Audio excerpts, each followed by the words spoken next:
Alright, fam. I think that's how I'm going to start my videos from now on, because it's more inclusive than hey guys. Because, some people don't like to be called guys. So I feel like fam is like a much better, like, inclusive term. Anyway, I'm here to bring you my July wrap up, and I'm coming to you at like 8 o'clock in the morning. I've been up since like 7 in the morning. Don't ask me why. I have no idea why. I just wake up and can't go back to sleep for no reason. But anyway, let's get to the books that I read in July. First up is I Was Born for This by Alice Oseman, and I fucking love this book, y'all.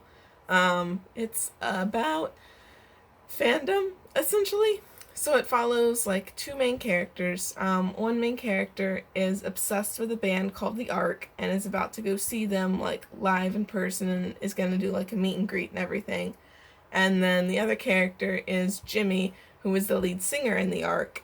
And it follows him and his struggle with like fame and stuff like that. So you get like two sides of fandom. The person that has the fans and the person that is a fan. So, like, it's really cool. And, like, Jimmy is, like, and I think it's, like, early 20s. And also he's trans. So, like, my heart. It deals with, like, how he never really got, like, a normal, like, life after they started the band and got famous. And then it follows Angel, who, like, doesn't feel like she has anything but the Ark to like live for, because she doesn't really like, not in like a suicidal sense, but like in a sense that like she doesn't really know what she wants to do with her life, and like all she really cares about right now is the Ark. And it's a really good exploration of like both of those things. And like as somebody who has been in fandom, like this book spoke to me and I was just like, oh my god, that was me. So yeah, it's really good. I highly recommend it, and unfortunately it's only available in the UK right now, I believe, but Book Depository is your friend. I got it through Cats and Cameras giveaway. She sent it to me through Book Depository, and so, yeah, it was great though, and I love it so much. I gave it 5 stars, and I added it to my favorites list, I believe. If I didn't, I'm gonna go back and retroactively add it to my favorites list because it was fucking great. And I can't wait. I cannot wait for Loveless by Alice Oseman. Next is a book that I read for the Book Junkie Trials, but I was going to read anyway. The challenge was to read a book with a hint of romance in it, and for that I went with Upside Down by N.R. Walker.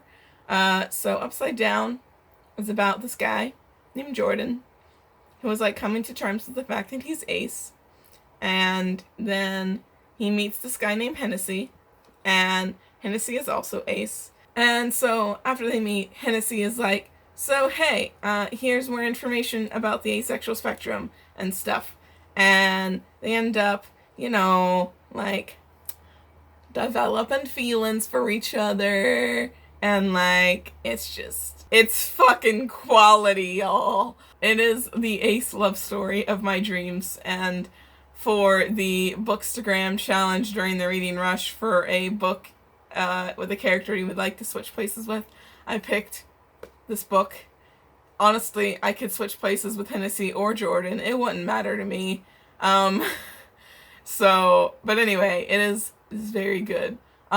This was actually sent to me by the wonderful Graham Quigley, who was like, I read this book and I think you're really gonna like it. So he sent it to me, and he's like amazing because I fucking love this book so much. It's so good.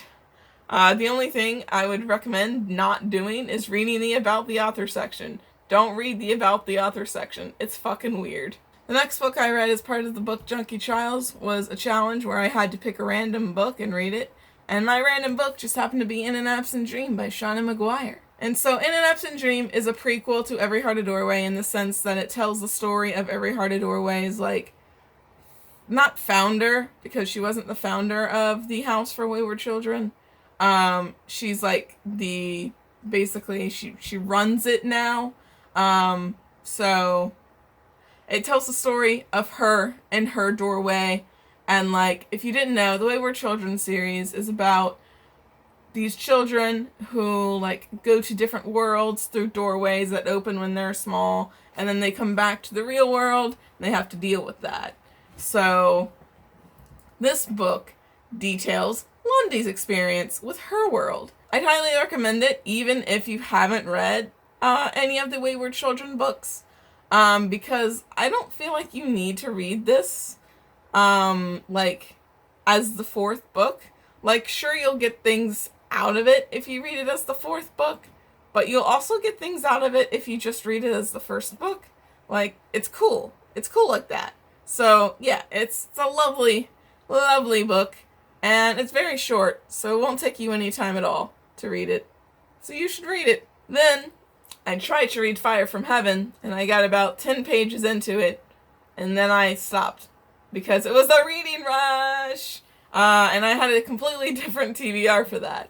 So, in the time span of Monday on my day off, I read When the Moon Was Ours by Anna Marie McLemore?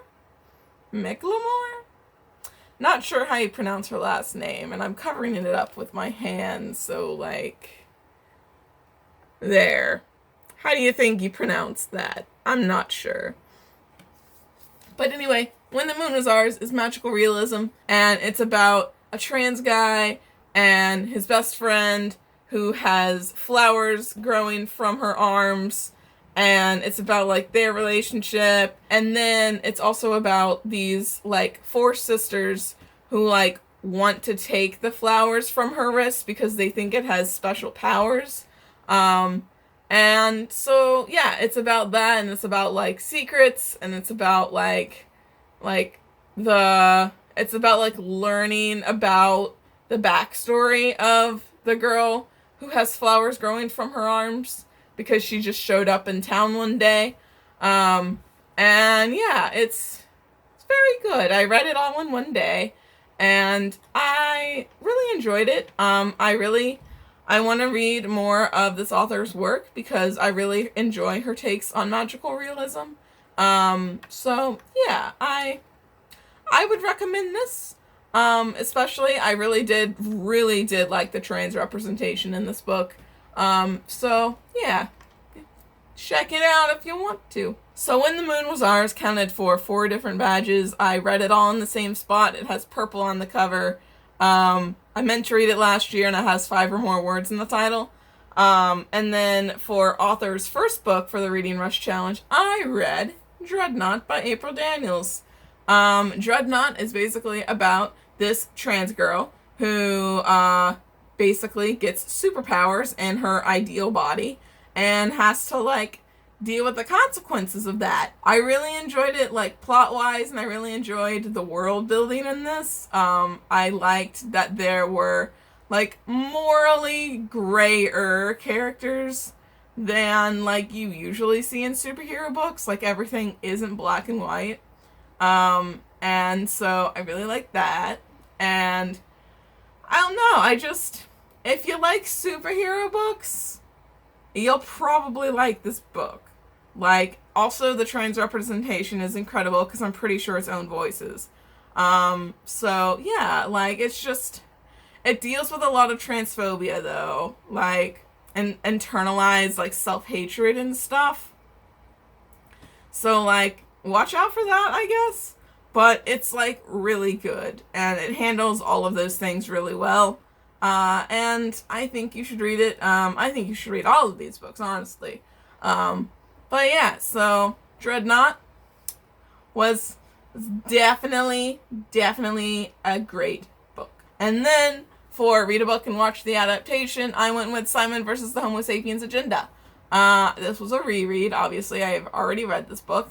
And I didn't get that much out of it the second time around, honestly. I got more out of the movie. But, you know, I still like this book. Like, I still think it's good. I still gave it 5 stars. It's not like I was like, oh my god, this book is terrible. I'm giving it less than 5 stars. Because, you know, that's how I rate things. At this point, I've just leaned into the fact that I am not a critical reader and give every book 5 stars. So, yeah. But anyway, this book by Becky Albertalli, by the way, I forgot to mention that. If you don't know what it's about this guy named Simon who's gay and he gets blackmailed. And he has like a secret online relationship with this guy named Blue. And he's trying to figure out who Blue is while simultaneously getting blackmailed. So, there you go. That's what it's about. If you didn't know. Which would be kind of surprising because this book is like super popular. But anyway, I didn't get much out of it on the second time around. Probably won't reread it again, but it was fine. It was fine. And then finally, for read a book with a non-human character, I went with X-Men God Loves, Man Kills, which is ironic because this whole book is about how X-Men are actually human and not just weird abominations, essentially. Like, this specific comic deals with the fact that some people think that the mutants are abominations and should be exterminated, and then how the X-Men are trying to be like, no, we're people, we're more human than you are. And so I just like thought it was funny that I chose this for my non-human main character challenge. So yeah, this comic is basically about this group led by Stryker. He's if you've seen X-Men 2, it's a lot like X-Men 2 because X-Men 2 is based on this. But Stryker is actually, he was in the military, but now he's like a pastor. He's like a televangelist, I believe. And like, he is basically saying that mutants aren't human and that they need to be exterminated. And the X-Men are like, hey, don't do that. We're human too. So, there's a lot more. I just don't want to spoil it. So, in case you want to read this, it came out in like 94, so like 25-year-old comic. If you haven't read it yet and you want to, you should, because it's actually really good. This is the first comic that I've ever read. I've never actually read like a proper comic. I've just watched the movies. And I think this was like a fairly decent like introduction to like comics. Like, the story was good. It didn't expect you to know too much. Like, of course it expects you to know who the X-Men are. So if you don't have any knowledge about the X-Men whatsoever, wouldn't necessarily recommend this. But if you have like a working knowledge based off of the movies, then yeah, I'd recommend this because X2 is based off of this and you'll be like, oh, okay. So yeah, it's good. I enjoyed it. I gave it 5 stars. And if you are interested in reading an X-Men comic, and you know about the X-Men, give this one a try. Those are all the books that I read in July. I'm getting this up before the halfway point of the month, which is amazing. But that's because I have nothing better to do, y'all. I have had nothing to do this entire week. I watched all of The Boys. If you guys want to watch The Boys, it's a very good TV show about superheroes. Also, I started Renegades.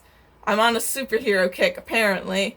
So, yeah, that's all I got for you today. I hope you enjoyed this video. I'll see you in the next one.